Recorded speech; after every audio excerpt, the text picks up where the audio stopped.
Estou de volta para contar fato importante que acompanha uma história longa da minha vida, nas quais eu testemunhei ou tomei conhecimento de que a justiça eleitoral ou algo semelhante não tem nada desse mito sagrado, infalível, que não pode ser contestado. Se você gostar do comentário que eu vou fazer agora, você pode dar um like. Se não for inscrito no canal José Neumann de Pinto no YouTube, você se inscreve e dá um like, né? A história começa pela minha leitura, nesta sexta-feira, de um brilhante artigo na Folha de São Paulo, escrito por Zanini, Fábio Zanini. Neste artigo intitulado Magistrados fazem bullying com Luiz Fux e se vingam do voto longo, eu tomei conhecimento de piadinhas, coisas assim de muito mau gosto em relação ao fato de ter havido uma divergência. Não é que não houve nem alteração nenhuma, foi uma goleada, 4-1. Contra os 8 réus, incluindo o Bolsonaro. Mas o Luiz Fux acabou com a vontade pétrea e total, né? Com um voto divergente. A divergência foi considerada um pecado capital. E um pecado capital que se transfere para qualquer tipo de crítica a qualquer autoridade que conte votos e que administre as eleições. Eu vou contar histórias da minha vida aqui.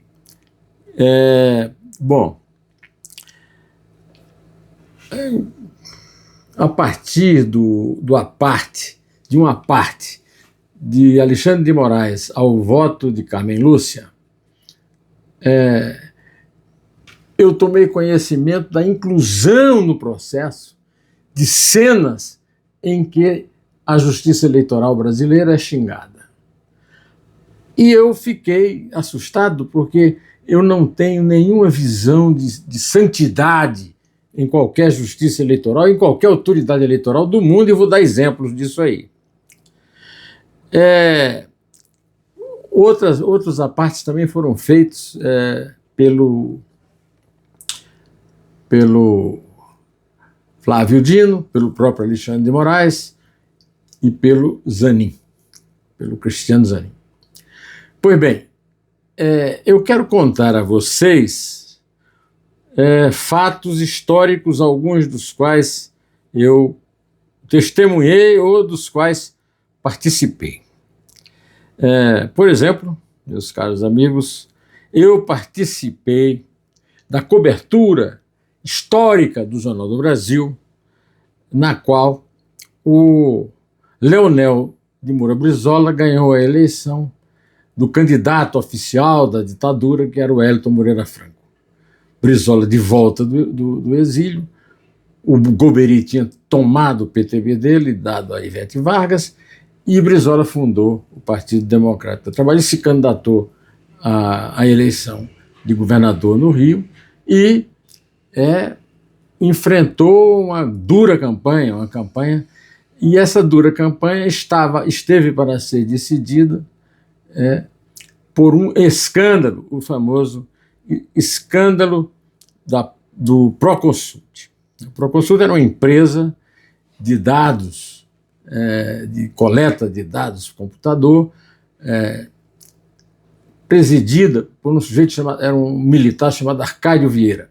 Arcádio Vieira procurou a direção da Globo e, na direção da Globo, vendeu a um preço bastante barato um contrato, né, para a contagem dos votos ao longo depois do fechamento das urnas, né?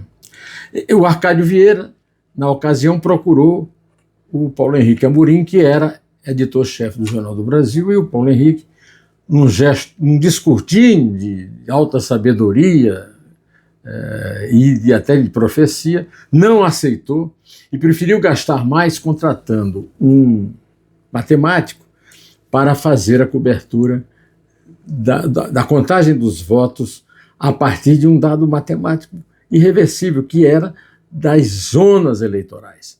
Quer dizer, os votos eram contados de uma tal forma que você não podia transferir qualquer favoritismo para qualquer um dos lados. O Arcádio Vieira fez a partir de um raciocínio elementar, que o Brizola ganhava na capital e perdia no interior. E aí o que é que ele fez? Ele forneceu a TV Globo, e a TV Globo aceitou, com a ajuda do bicheiro da escola de samba Beija-Flor, né?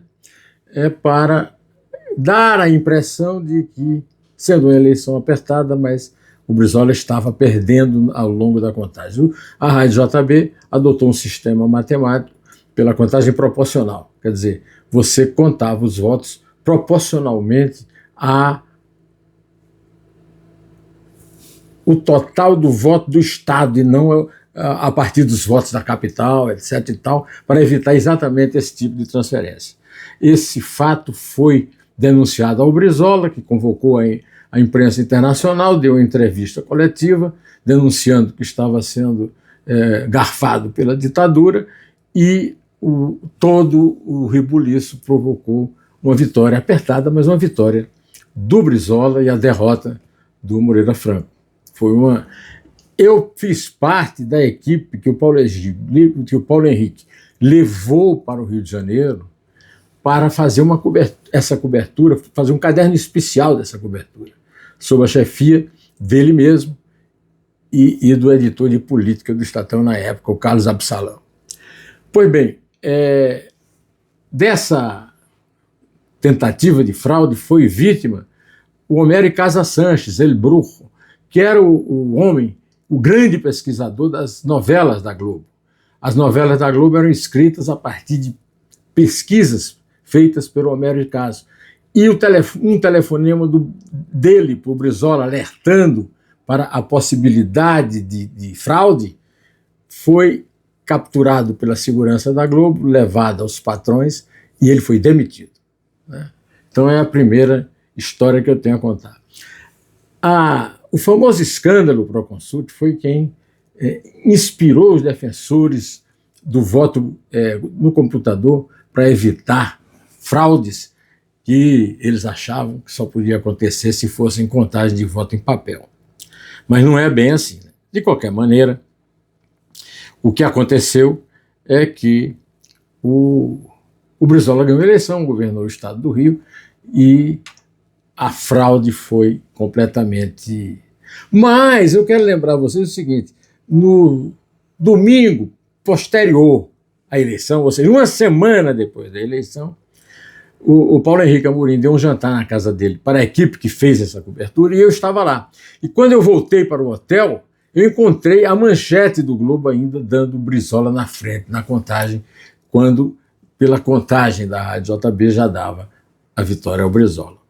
Então aí está a pré-história do voto eletrônico no Brasil. Antes do voto eletrônico, ainda na era do voto do papel, também houve casos muito famosos de fraude. Eu tinha 14 anos de idade quando João Agripino Filho ganhou a eleição para o governador do estado da Paraíba, de Rui Carneiro, ele da UDN, o Rui do PSD, e quando terminou a eleição foi dado como vencedor, o Rui Carneiro recorreu, o tribunal, a Justiça Eleitoral Brasileira deu como correta a crítica do Rui Carneiro, mas essa sentença só saiu 5 anos depois da eleição. A eleição foi em 1965 e o resultado, 6 anos, aliás, o governador já era Hernani Salles, que foi indicado pelo João Gripini de forma indireta na ditadura militar. E aí o governo já tinha sido cumprido quando a Justiça Eleitoral constatou a fraude do vencedor, né? Outro caso que eu acompanhei de perto, nesse caso eu tinha 14 anos, mas eu morava na Paraíba, eu sou paraibano, você sabe.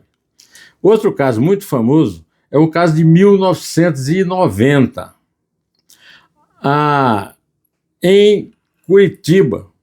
Em 1990, o político Roberto Requião inventou uma história na qual um certo pistoleiro chamado Ferreirinha tinha sido contratado pelo Oscar Martinez, pai do seu adversário, Zé Carlos Martinez, o Batatinha, que era favorito na disputa do segundo turno que começava entre ele e Requião. Ele denunciou que Ferreirinha era um pistoleiro que matava poceiros em áreas de tomada de posse do pai do candidato, e ele ganhou a eleição e foi depois 2 vezes mais eleito governador do Paraná. Acontece o seguinte, o Zé Carlos Martinez recorreu à Justiça Eleitoral, o nosso Tribunal Superior Eleitoral, TSE, e ganhou. Provou, por A mais B, que o Ferreirinha, na verdade, era um motorista da campanha de Requião e que tinha usado um texto datilografado na máquina de Fausto Campana, o editor de imprensa e propaganda da campanha de Requião. Isso tudo foi anulado na Justiça Eleitoral porque o candidato a vice não recorreu junto com o Martinez. E aí o Batatinha perdeu, o Requião ganhou e voltou a ser governador. Aí você diz assim, não, mas isso mostra que não é essa santidade toda a Justiça Eleitoral, que, aliás, eu quero lembrar você que é jabuticaba. Só no Brasil tem Justiça Eleitoral, nos outros países não tem, não. Nos Estados Unidos, por exemplo, não tem. E também há fraude. É famosa nos Estados Unidos a fraude histórica que elegeu John Kennedy, pasme, na eleição de 1960, John Kennedy do Partido Democrata, contra Richard Nixon do Partido Republicano. E tem um caso ainda mais próximo, e aí já na época da eleição eletrônica, né? Mas lá nos Estados Unidos o sistema, você sabe, é diferente. E o caso é que o George Bush, filho, ganhou a eleição para o então vice-presidente democrata Walter Mondale. E ficou provado que a eleição foi roubada. E ficou provada, mas isso não foi atestado pela Suprema Corte, e depois a história descobriu, através de um juiz que tinha provas de que uma colega dele da Suprema Corte americana tinha mandado parar a apuração na Flórida para dar a vitória a George Bush, republicano, contra Walter Mondale, democrata. Bom, é preciso contar mais alguma história? Ou você acha que isso é suficiente para dizer que essa grande intronização da Santa Madre Justiça Eleitoral não corresponde à realidade nem à história do Brasil e dos Estados Unidos, já que se fala tanto agora em Estados Unidos também no Brasil? Vou ficando por aqui, direto ao assunto. Inter